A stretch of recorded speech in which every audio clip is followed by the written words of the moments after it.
है कि नहीं फलाना फलाना फलाना का जमीन जाएगा, तो उसको अलग जगह में बसाकर उनको घर बनाया जाता है, फिर उनके घरों को उजाड़ा जाता है, जमीन को अधिग्रहण किया जाता है, या तो वहाँ कोयला खोला जाता है, या तो फिर जमीन में कोई स्थापना किया जाता है कंपनी फैक्ट्री का। लेकिन जब झारखंड हम लोग आते हैं तो यहाँ प्रशासन का सहयोग, डीसी को पैसा मिल गया, एसपी को पैसा मिल गया, दरोगा को पैसा मिल गया, नेताजी को पैसा मिल गया, 2-4 को गुंडा दबंग है उनको पैसा मिल गया, और प्रशासन की एक गाड़ी लाठी दंड से पहुंच गई। जितनी पब्लिक उतनी संख्या में पुलिस, और मार के पीट के आंदोलन स्थल से भी हटा दिया जाता है। आज मैंने हजारों केसेस ऐसे हैं जो पेंडिंग पड़े हैं, जो 1950, 60, 70 से पेंडिंग है कि भाई कोर्ट का दरवाजा खटखटा रहा है कि हमारी नौकरी हो जाए। तो ये बहुत बुरी अवस्था में झारखंड के लोग हैं। तो झारखंड के लोगों को एक बार आंदोलन ऐसा करना होगा जिससे मुझे लगता है जान माल की भी क्षति होगी, लेकिन कुल मिलाकर उन्हें आने वाले भविष्य को सुरक्षा मिल सकता है। धरना प्रदर्शन करना शांतिपूर्ण तरीके से संवैधानिक अधिकार है, तो फिर कई ऐसी जगहों से वहाँ के धरना स्थल से पुलिस द्वारा उठाया क्यों जाता है? तो ये भारत देश हम मानते हैं, हम संविधान निर्माताओं चाहे डॉक्टर अम्बेडकर के साथ साथ जितने भी लोगों ने संविधान निर्माण में भूमिका निभाई उनको आपके चैनल के माध्यम से नमन करते हैं, सत वंदन करते हैं, मानते हैं भारतीय संविधान को। लेकिन सच्चाई और कटु बात ये भी है कि आज संविधान उन्हीं का है जिनके हाथों में सत्ता की शक्ति है, जिनके हाथों में बहुत सारा पैसा है, उन्हीं के हाथों में संविधान के पन्ने हैं। वो जब चाहे संविधान के पन्ने में संशोधन कर सकते हैं, जब चाहे संविधान के पन्नों में नए शब्दावली का गठन कर सकते हैं। वही है भारत का संविधान। बिल्कुल जिस दरोगा का, जिस एसपी डीएसपी के हाथों में, जिस कलेक्टर के हाथों में, जिस नेताजी के हाथों में संविधान की सुरक्षा का दायित्व था, आज वे लोग कंपनियों की दलाली कर रहे हैं, कंपनियों से खूब पैसा ले रहे हैं और अपना मुंह बंद करके बैठे हैं। निर्दोष ग्रामीणों पर जबरन लाठियां चला रहे हैं। अभी तो दिखा रहे थे 8 एकड़ जमीन जबरन ले रहा है। यार गजब हाल है। 8 एकड़ जमीन समझ रहे हैं, एगो राजा का महल खड़ा हो जाएगा उतना जमीन है, गरीब आदमी से आप मारपीट कर ले रहे हैं। और मैंने डीसी चुप, एसडीओ चुप, बीडीओ सीओ तो बात ही नहीं करेंगे। इस कंडीशन में हमारा राज्य है। तो इसीलिए हम चाहेंगे लोगों से, ऐसे तो मर रहे हैं, एक बार संवैधानिक तरीके से आंदोलन कीजिए, और नहीं होता है तो एक बार डू और डाई का सिचुएशन तैयार कीजिए। या तो वे लोग रहें या तो हम रहें, या तो बेईमान चोर उचक्के लोग रहें या तो हम लोग शांति से रहें। अगर हमें शांति से रहना है तो उन बेईमानों को या तो नियंत्रण में रखना होगा या तो हमारी माटी से बाहर करना होगा, नहीं तो हम शांत नहीं रह सकते। नियोजन नीति को लेकर के छात्रों द्वारा मुख्यमंत्री आवास घेराव का जो कार्यक्रम रखा गया था, फिर आश्वासन के बाद जो है उसको कैंसिल कर दिया जाता है। जब वापस जब विधानसभा घेराव करने के लिए पहुंचते हैं तो वहाँ पर कई जो है लाठियाचार्ज होती है और छात्रों के ऊपर जो FIR भी दर्ज होता है। साथ ही जो सड़क जाम जो वगैरह किए हुए थे आपको छुड़ाने को लेकर के हो, चाहे 60-40 नीति का विरोध में, उन सब पर जो है काफ़ी सारे लोगों पर FIR वगैरह हो रहा है। देखिए बड़ा दुर्भाग्य विषय है। छात्र अपने प्रोटेस्ट के लिए स्वतंत्र हैं। और देखिए सबसे पहला बात, यदि आपको लगता है कि छात्रों का प्रोटेस्ट अगर रास्ते से हटा है तो उसके लिए आप कारणों को जांचिए, किन कारणों से हटा है, और यदि उन कारणों में सरकार, सत्ता और प्रशासन का दोष है तो फिर आप छात्रों पर फर्जी केस नहीं कर सकते। छात्र वार्ता करना चाहते थे, आलमगीर आलम से वार्ता हुई थी, और एक मैंने सुशोभित पद, संवैधानिक पद पर रहने वाला आदमी मुंह से मुकर जाता है, उसके बाद भी छात्र शांति आंदोलन कर रहे थे। हम भी उपस्थित थे उस आंदोलन में, शांतिपूर्ण तरीके से हम लोग रास्ता चुने तो वहाँ पैदल मार्च कर रहे थे। हमारे हाथ में बस एक तख्ती थी, उसमें साफ लिखा था 60-40 नहीं चल तो नियोजन नीति लागू करो, पहले नीति फिर नियुक्ति, तो कोई तो संवैधानिक शब्द नहीं था। हम लोग तो उस वहाँ तक कोई भी छात्र किसी भी प्रकार से उग्र नहीं था, ना किसी भी प्रकार से कोई ऐसी एक्टिविटी थी जो अमर्यादित अनैतिक कह सकते हैं।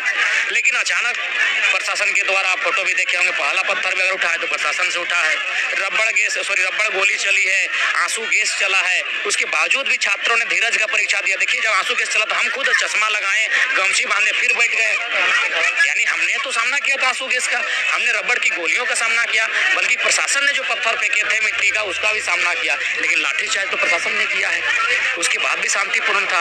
अगर दहन किया तो पुतला दहन किया गया, हल्का सा यातायात बाधित हुआ तो उसके लिए आप ऐसा धारा लगाएं जैसे कोई आतंकवादी आंदोलन कर रहा था। आतंकवादी आंदोलन नहीं करते, लोग तो हिंसा करते हैं, तो ऐसा धारा लगाए। हमने भी देखा, चाहे तलगड़िया, चाहे सुपेंद्र चौड़ा का केस हो, ऐसा धारा लगा जैसे कि मानो ये छात्र नहीं, आंदोलनकारी नहीं, ये आतंकवादी है। तो इसलिए मैं प्रशासन को यही संदेश देना चाहूंगा कि ये किसी को दबाने के लिए फर्जी केस को बंद करें। अगर आपको लगता है तो आप पहले छात्रों से वार्ता करें, छात्रों से वार्ता के बाद आप हल निकालें।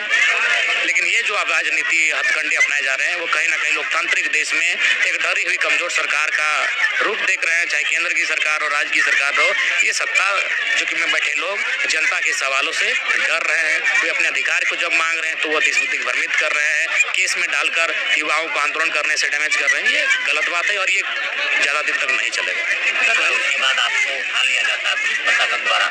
उठाने के दौरान आपके साथ क्या क्या किए, देखिए हम तो काफ़ी पीछे बैठे थे, क्योंकि हम रांची में स्पष्ट हम बोल दिए थे कि इस आंदोलन का हम समर्थन करने आए हैं, आंदोलन का नेतृत्व करने हम रांची नहीं पहुंचे थे। आप देख सकते हैं हमने पोस्ट भी किया था कि इसका हम लोग नैतिक समर्थन करते हैं। हम लोग गए, जो रांची के साथी थे वो अगुवाई कर रहे थे, मीडिया से भी बात कर रहे थे, प्रशासन से भी लोग बात कर रहे थे। हम बिल्कुल एक छात्र की तरह एक काला टी शर्ट एक चश्मा चढ़ाकर हम काफ़ी पीछे बैठे थे। वीडियो भी आप लोग देखेंगे, स्टार्टिंग में हम काफ़ी पीछे बैठे थे, हम सुन रहे थे क्या क्या घटनाक्रम हो रहा है, देख रहे थे। अचानक लाठीचार्ज होता है, और लाठीचार्ज इसके लिए हम भरा बुला नहीं कहेंगे उन छात्रों को भी जो पीछे हट गए, क्योंकि स्वाभाविक था लाठीचार्ज होगा तो पीछे हटना, कुछ लोग हट ही जाते हैं, और उसके लिए हम उनको फिर भी उनके साथ हमें तो कुछ साथी नहीं, लगभग बहुत ज़्यादा की संख्या में लगभग 95% लोग पीछे हट गए लाठीचार्ज से। तब हम देखें कि भाई अगर अब हम पीछे हट जाते हैं तो आंदोलन कहीं ना कहीं आज का आंदोलन डैमेज हो जाएगा। फिर हम आगे आके खड़ा हो जाते हैं, और जो समय वहाँ के जो दंडाधिकारी थे जिनके कहने से लाठीचार्ज हो रहा था, उनको हमने एक ही लाइन कहा कि यदि आपको लाठी चलानी है तो हम अब आ चुके हैं, हम पर चलाइए, हमारे साथियों पर मत चलाइए, हम भागेंगे नहीं। आपको पकड़ना भी है तो आप हमें पकड़ लीजिए, हमारा सर पर टोपी तो हम टोपी भी खोल के फेंक देंगे, गंजा सर है, अभी बाल छोटा छोटा है, चोट बहुत जोर से लगेगा, लाठी चलाना है तो सर पे चलाइए, हम पीछे नहीं हटेंगे। उनका ज़्यादा आदेश जारी होता है कि नहीं, आपको अरेस्ट किया जाता है, आपको गिरफ्त में लिया जाता है। हम बोले आप जो कीजिएगा, हमारी लड़ाई सिस्टम से, तंत्र से, किसी भी प्रशासन के किसी व्यक्ति से हमारी लड़ाई नहीं है।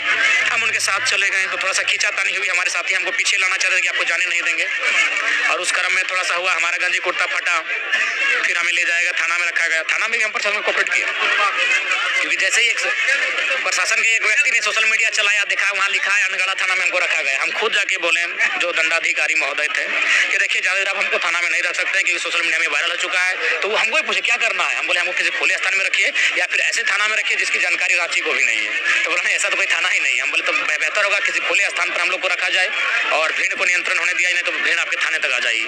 तो फिर यकीन मानिए हम लोगों ने खुद प्रशासन का कोऑपरेट किया, कि हमने पहले कहा हमारी लड़ाई तंत्र से, हमारी लड़ाई सिस्टम से, किसी व्यक्ति से नहीं है।